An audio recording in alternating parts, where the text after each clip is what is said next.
Hello friends, कैसे हैं आप लोग। फ्रेंड्स, मैं आप सभी का स्वागत करता हूं मेरे चैनल पर।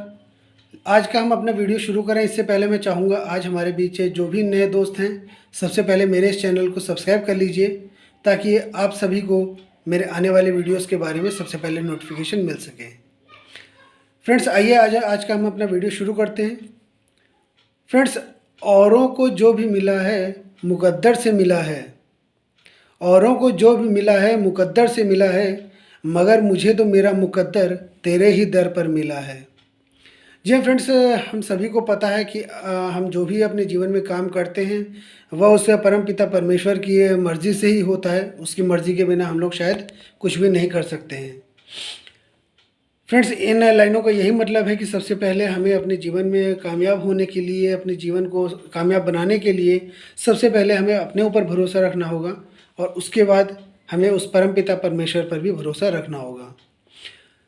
फ्रेंड्स, एक बार की बात है कि एक आदमी एक यात्रा पर निकला हुआ था और उस यात्रा के बाद वो वहाँ से वापस लौट रहा था और लौटते समय वो अपना रास्ता भटक जाता है और उसके बाद वो भटकते भटकते एक बहुत बड़े रेगिस्तान में पहुँच जाता है। क्योंकि वो काफ़ी समय से यात्रा कर रहा था तो वो धीरे धीरे शारीरिक तौर पर और मानसिक तौर पर भी थक रहा था। और जब काफ़ी दिन हो गया उसे रेगिस्तान में भटकते भटकते लेकिन उसे रास्ता नहीं मिला तो वो धीरे धीरे काफ़ी परेशान होने लगा और उसने देखा कि उसके पास से जो भी खाने पीने की चीज़ें हैं वो भी ख़त्म हो रही हैं और जो पानी पीने के लिए है वो भी ख़त्म हो रहा है। तो फ्रेंड्स, वो बहुत अजीब सी स्थिति में था। उसके पास वो स्थिति कभी नहीं आई थी उसके जीवन में। इसलिए उसे समझ में नहीं आ रहा था कि अब वो इस रेगिस्तान में क्या करे क्या ना करे, वो कहाँ जाए कहाँ ना जाए। बहुत परेशान था और इसके बाद वो इतना परेशान हो गया कि थक कर एक जगह बैठ जाता है और बैठते बैठते उसे अपने ऊपर भरोसा होने लगा था कि शायद अब वो इस रेगिस्तान से ज़िंदा वापस नहीं जा पाएगा।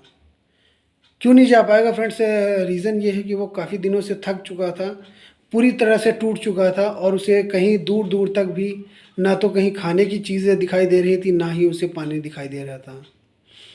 लेकिन काफ़ी देर ज़मीन पर बैठने के बाद उसने उस परमपिता परमेश्वर को याद किया और उसके बाद उसने अपनी यात्रा दोबारा से जारी रखी। और आगे चलते चलते उसे लगा कि शायद दूर कहीं एक झोपड़ी उसे दिखाई दे रही है। लेकिन वो समझदार व्यक्ति था और उसे पता था कि रेगिस्तान में अक्सर मृग तृष्णा भी दिखाई देती है। जी हाँ फ्रेंड्स, मृग तृष्णा मैं आपको बता दूं कि रेगिस्तान पर जब हम लोग चलते हैं तो दूर दूर हमें लगता है कि शायद पानी है, लेकिन पास में पहुंचने पर वहाँ पर कुछ भी नहीं होता है। वो सिर्फ हमारी आँखों का धोखा होता है। तो उसे भी ऐसा ही लगा कि शायद मैं जो देख रहा हूँ कि मुझे झोपड़ी दिखाई दे रही है वो एक मृग तृष्णा हो और जब मैं पास पहुँचूँ तो मुझे कुछ भी दिखाई ना दे। लेकिन फ्रेंड्स, फिर भी उसने आगे बढ़ना ही स्वीकार किया। वो आगे बढ़ता रहा और कुछ दूर पहुंचने के बाद उसे वो झोपड़ी वहाँ पर मिल गई तो वो काफ़ी खुश हुआ। और उसके बाद लेकिन उसे उसके मन में एक ये भी डर था कि ऐसा ना हो कि मैं झोपड़ी मुझे मिल जाए और झोपड़ी के अंदर मैं जाऊँ तो मुझे कोई भी ना मिले जो कि मेरी मदद कर सकता है, मुझे खाना दे सकता है, पानी दे सकता है। सो फ्रेंड्स, जब वो झोपड़ी में पहुंच चुका था तो उसने देखा कि अंदर तो कोई नहीं था। वो थोड़ा सा निराश हुआ कि यहाँ पर तो कोई भी नहीं है जो मेरी मदद कर सके, मुझे खाना दे सके या मुझे पानी दे सके। लेकिन उसने देखा कि वहाँ पर जो है एक हैंडपम्प लगा हुआ है। तो हैंडपम्प देखकर वो काफ़ी खुश हुआ और उसके बाद उसने 4-5 बार कोशिश की उसे चलाने की हैंडपम्प को कि उसमें से पानी आ जाए और वो पीकर अपनी प्यास बुझा सके। 4-5 बार जब उसने कोशिश की उसमें से पानी नहीं निकला तो वो फिर से थक हार गया और फिर से ज़मीन पर बैठ गया। उसे लगा कि शायद अब उसे पानी नहीं मिलेगा। लेकिन उसने अपना सर ऊंचा किया इस तरीके से और ऊपर सर करके ईश्वर को, अपने परमपिता परमेश्वर को याद किया और उसने कहा कि हे ईश्वर, हे परमपिता परमेश्वर, क्या मैं इसी रेगिस्तान में भूखा प्यासा ही मर जाऊंगा? तो जैसे ही उसने ऊपर देखा उसे एक पानी की बोतल दिखाई दी और वो पानी देख के बहुत खुश हुआ कि उसे पानी मिल गया है और अपनी प्यास बुझाकर वो अपनी आगे की यात्रा को जारी रख सकता है।